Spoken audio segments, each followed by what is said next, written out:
आऊज़ु बिल्लाहि मिनश शैतानिर रजीम बिस्मिल्लाहिर रहमानिर रहीम। आज हमने पढ़ना है बेटा हमारी pharmacy technician category B part second के जो लेक्चर हैं।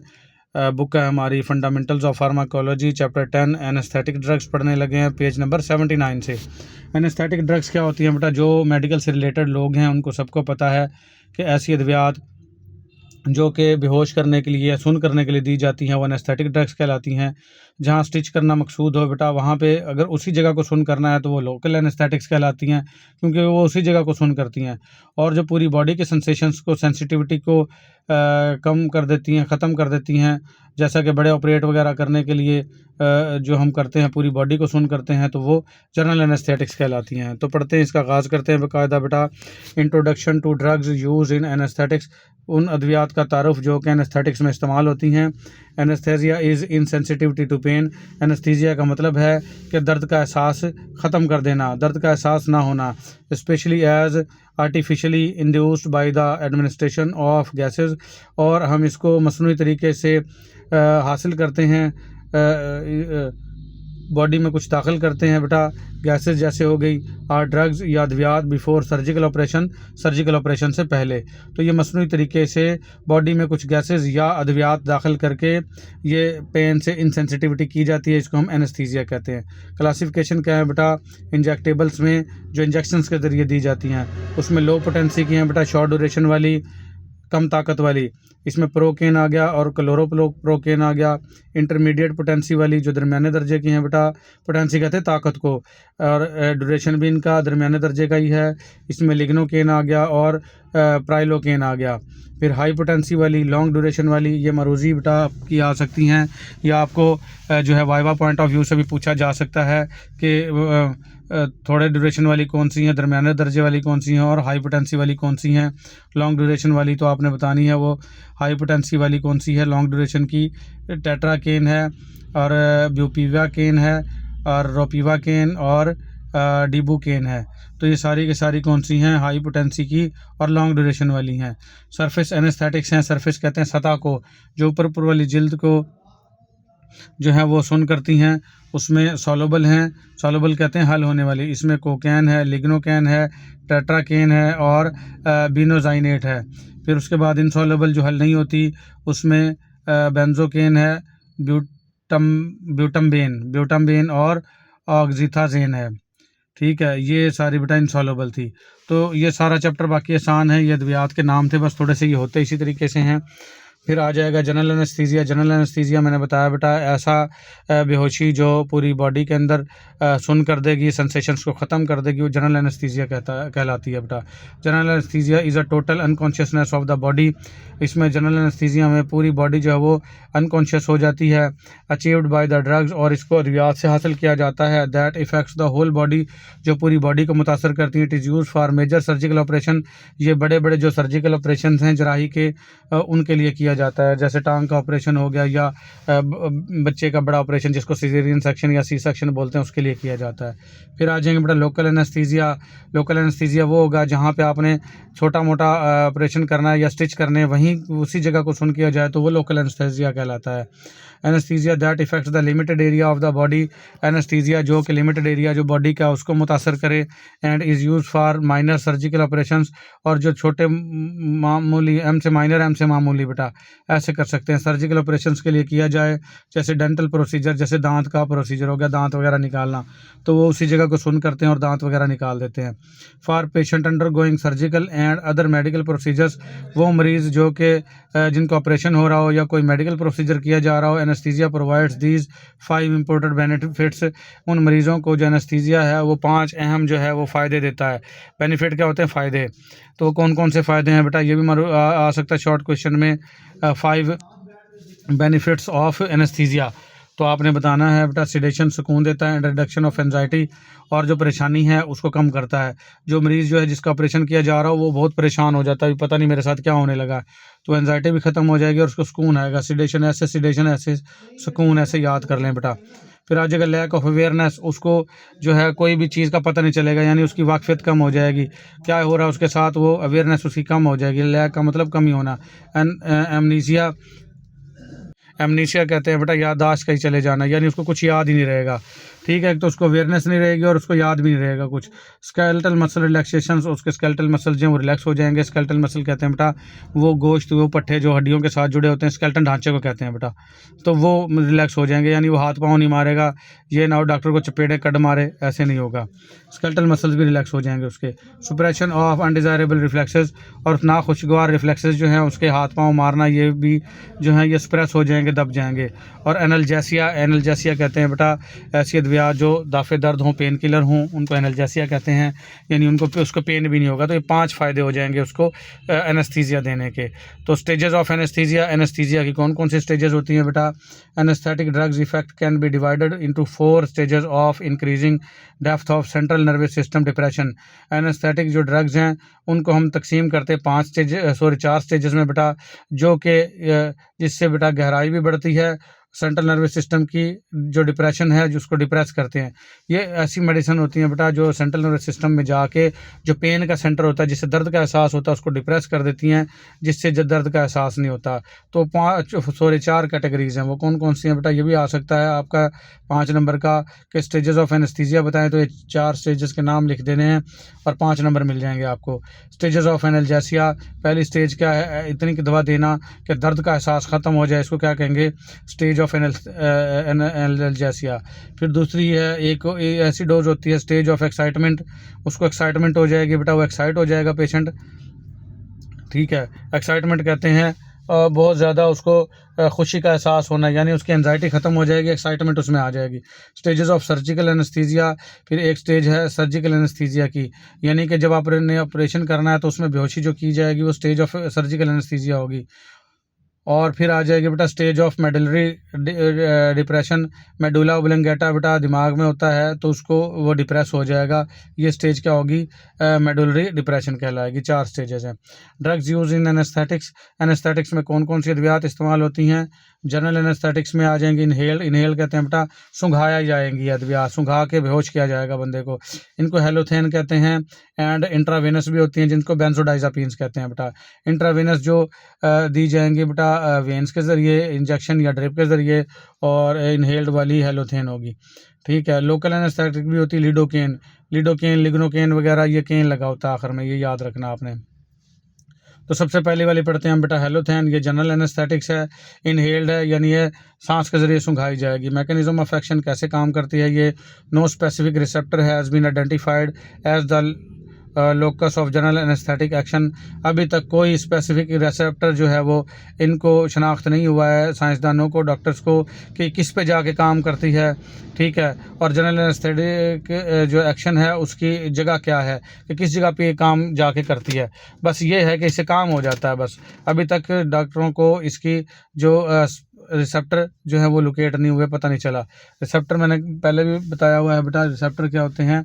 सेल्स के बाहर ऐसे गेट्स होते हैं जहाँ पे जाके ये दवाइयाँ असर करती हैं और 4 काम करवाती होती हैं, या तो जो है उस गेट को खोलना या बंद करना, या जो है थोड़ा सा खोलना या फुल खोल देना, ठीक है। खोलना और फुल खोलने में थोड़ा सा फ़र्क है बेटा, जैसे गेट हम थोड़ा सा कम खोलते हैं और फुल का मतलब मुकम्मल ही खोल देते हैं। तो इस तरीके से ये 4 काम करती होती हैं बेटा अद्वियात, लेकिन ये जो है हेलोथेन ये किस जाके रिसेप्टर पे काम करती हैं ये इनको नहीं पता।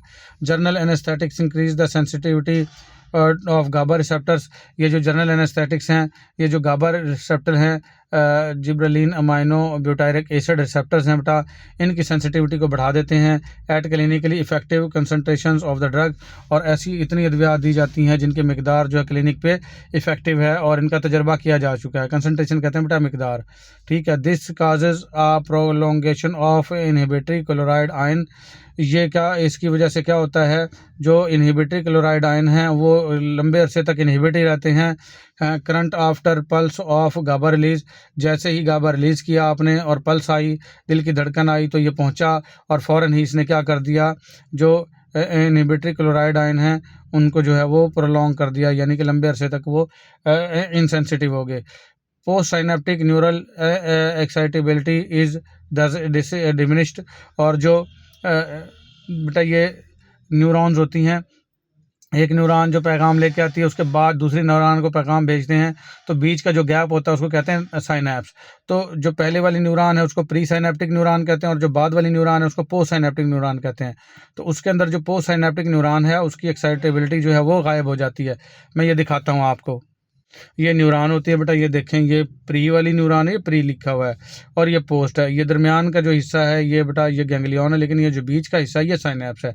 ठीक है, ये मैं दिखाता हूँ आपको। ये देखें, ये लिखा हुआ प्री साइनेप्टिक न्यूरॉन है, ये पोस्ट साइनेप्टिक न्यूरॉन है। ये नर्व इम्पल्सेस, यहाँ न्यूरोट्रांसमीटर, ये देखें दाने से, ये क्या होता है न्यूरोट्रांसमीटर बेटा। और ये न्यूरोट्रांसमीटर देखें, ये साइनेप्टिक गैप है जो दरमियान में जगह खाली है। ठीक है, तो ये न्यूरोट्रांसमीटर आए और ये हैं बेटा रिसेप्टर। ठीक है, गेट जिनको कहते हैं न्यूरोट्रांसमीटर रिसेप्टर्स। तो ये कभी खुलते हैं बेटा, कभी बंद होते हैं किसी मेडिसिन से, कभी बहुत ज़्यादा ही खुल जाते हैं और कभी बिल्कुल ही बंद हो जाते हैं। ठीक है, तो ये नर्व इम्पल्स जो है एक न्यूरॉन से यानी प्री साइनेप्टिक न्यूरॉन से पोस्ट साइनेप्टिक न्यूरॉन तक पहुंच जाती है। देखें तीर का निशान यहाँ से यहाँ तक पहुंच गया और ये विदिन अ सेकंड के भी हज़ारों हिस्से से भी तेज़ होता है ये काम। तो ये जो अब ये कौन सी न्यूरॉन है बेटा, ये पोस्ट साइनेप्टिक न्यूरॉन है, तो इसकी बात हो रही है वहाँ पे। तो ये लिखा हुआ है बेटा पोस्ट साइनेप्टिक जो न्यूरोनल एक्साइटेबिलिटी है इज दस डैमेज्ड, वो गायब हो जाएगी। Halothane induces the anaesthetic state rapidly. ये हेलोथेन जो है वो बेहोशी की हालत तेज़ी से लेके आता है and quick recovery made it an anaesthetic of choice. और इससे क्विक बहुत ज़्यादा जल्दी रिकवरी भी हो जाती है क्योंकि ये एनेस्थेटिक ऑफ चॉइस है। जब दिल चाहा बेहोश कर दिया, जब दिल चाहा इसको होश में ले आए। ठीक है, मरीज़ को तो जब काम करने के बाद इसको फ़ौरन होश में भी लाया जा सकता है। तो ये इसका फ़ायदा है बेटा। थेराप्यूटिक यूजेस क्या हैं इसके, कहाँ इस्तेमाल होता है ये। Halothane is a potent anaesthetic. Halothane जो है एक ताकतवर, पोटेंट कहते हैं बेटा ताकतवर एनेस्थेटिक है, but is relatively weak analgesic, लेकिन कमज़ोर दाफ़े दर्द है, यानी दर्द को कम नहीं करता, दर्द को कम ही कम करता है लेकिन बेहोश जल्दी कर देता है। It is a potent bronchodilator, और ये ब्रोंकाई को खोलता है। ब्रोंकाई क्या होती है बेटा, जो सांस की नाली सामने ट्रैकिया विंड पाइप नज़र आ रही है, ये आगे जाके पाँचवीं वर्टिब्री के तकरीबन करीब करीब ये दो नालियों में तकसीम हो जाती है, एक राइट लंग में चली जाती है, एक लेफ्ट लंग में। तो इनको ब्रोंकाई कहते हैं। तो ये ब्रोंकाई को खोलती है बेटा। Halothane relaxes both skeletal and uterine muscles. ये यूट्रस जो बच्चादानी उसके मसल को भी रिलैक्स करती है और स्केलेटल मसल जो हड्डियों के साथ जुड़े हुए मसल्स हैं उनके मसल्स को भी ये रिलैक्स करती है बेटा। मसल्स 3 किस्म के होते हैं, मैं बार बार अपने लेक्चर्स में बताता हूँ, फिर बता देता हूँ। एक स्केलेटल मसल होते हैं जो हड्डियों के ढांचे के साथ जुड़े होते हैं, दूसरे स्मूथ मसल्स होते हैं बेटा, वो खोखले ऑर्गन्स के होते हैं, जैसा कि आपकी बच्चादानी हो गई, आपका हाजमे का निज़ाम, मैदा, छोटी आंत, बड़ी आंत, एसोफेगस वगैरह और खून की नालियाँ, ये खोखली हैं सारी। तो इनके मसल जो हैं वो बेटा, और इसमें यूट्राइन मसल भी आ गए, ये स्मूथ मसल कहलाते हैं। और तीसरे नंबर वाले होते हैं कार्डियक मसल, दिल के मसल्स। ठीक है, तो ये कौन से मसल को रिलैक्स करती है, स्केलेटल मसल्स को भी और यूट्राइन मसल्स को भी। यूट्राइन मसल असल में स्मूथ मसल्स हैं बेटा। फार्माकोकाइनेटिक्स आ गई। फार्माकोकाइनेटिक्स में हम 4 चीज़ें देखते हैं, एडमिनिस्ट्रेशन, ADME बेटा, D से डिस्ट्रीब्यूशन, और M से मेटाबोलाइट्स, और E से एक्सक्रीशन। तो halothane is oxidatively metabolize in the body to tissue. Halothane जो है वो ऑक्सीजन की वजह से टूट फूट का शिकार होती है बॉडी के टिश्यू में। Halothane anaesthesia is not repeated eight intervals of less than 2 to 3 weeks. Halothane वाला जो एनेस्थीसिया है वो 2 से 3 हफ्तों से कम दोबारा रिपीट नहीं करते, यानी कि अगर आज बेहोश किया है तो अगर खुदा न खास्ता कल या परसों बेहोश करना पड़े हेलोथेन से तो आप बिल्कुल भी नहीं करेंगे, उसको कम से कम 2 से 3 हफ्तों का वेट करवाएंगे। तो हेलोथेन से ना करें। अगर मकसूद हो दोबारा बेहोशी देना तो किसी और चीज़ से कर लें, दूसरी और अद्वियात हैं, लेकिन हेलोथेन से ना करें बेटा। एडवर्स इफेक्ट क्या होंगे इसके, ब्रेडिकार्डिया, दिल की धड़कन तेज़ हो जाना, और मैलिग्नेंट हाइपरथर्मिया, ये हाइपरथर्मिया कहते हैं बेटा बुखार का तेज़ हो जाना, थर्म कहते हैं हीट को, यानी बुखार हो जाना, शिद्दत से बुखार हो जाएगा इसका। और यहाँ पे ये गलत लिख गए हैं बेटा, ड्यू टू यहाँ लिखना है लाजमी, ड्यू टू आइसोफ्लोरेन, डेसफ्लोरेन और सिवोफ्लोरेन, ये सारे बेटा ये हेलोजन्स हैं और ये जो है हेलोथेन में मौजूद होते हैं और ये केमिकल हैं। इन केमिकल की वजह से जो है ये मैलिग्नेंट हाइपरथर्मिया होता है और ब्रेडिकार्डिया होता है।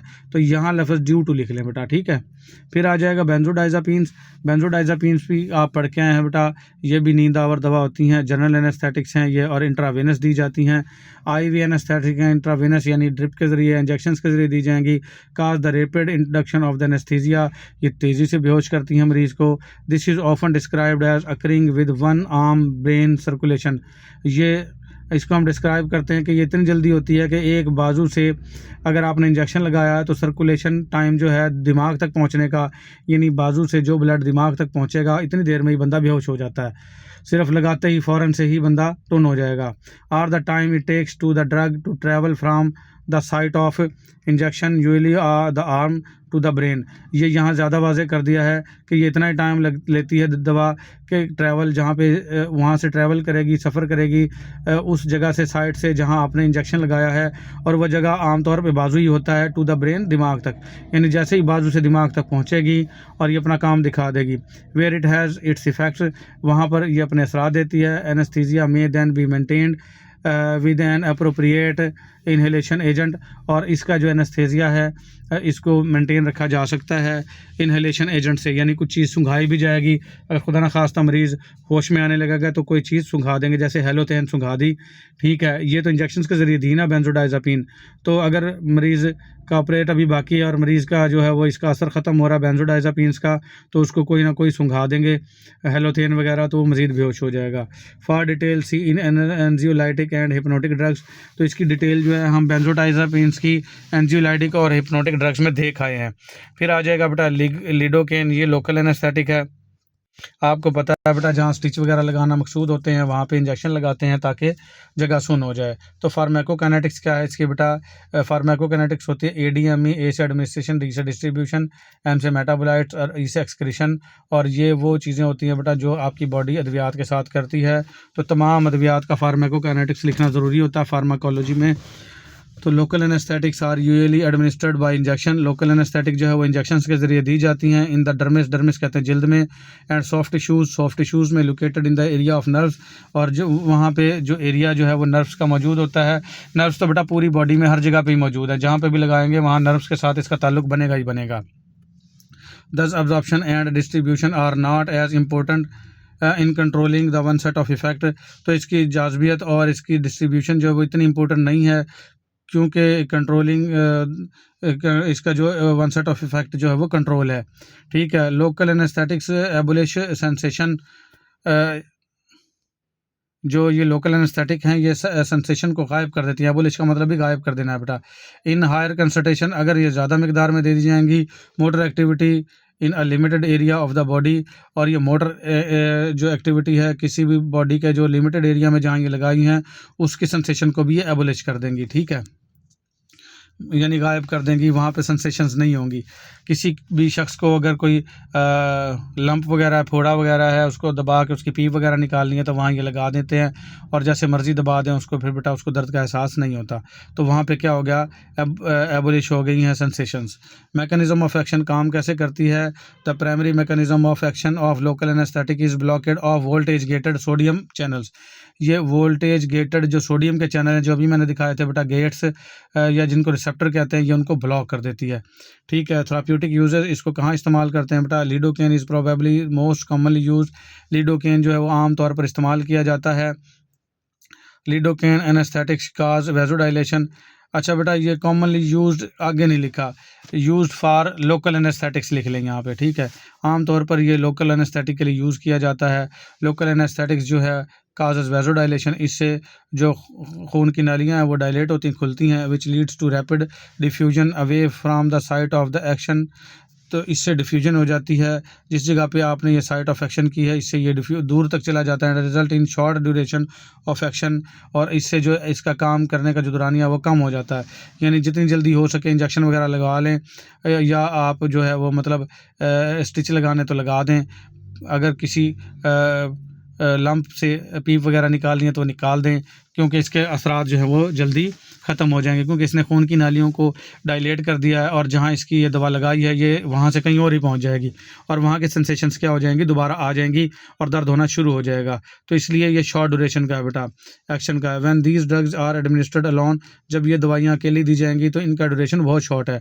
बाय एडिंग द वेजोकंस्ट्रिक्टर एपिनेफ्रिन, तो इसके साथ हम मिला के दे देते हैं वेजोकंस्ट्रिक्टर, यानी जो खून की नालियाँ वो सुकेड़ दे, एपिनेफ्रिन दे देंगे। To the local anaesthetic, local anaesthetic के साथ the rate of local anaesthetic diffusion and absorption is decrease, तो इससे लोकल एनेस्थेटिक का जो डिफ्यूजन का और एब्जॉर्प्शन का रेट जो है वो कम हो जाएगा, यानी फिर दवा दूर तक नहीं जाएगी।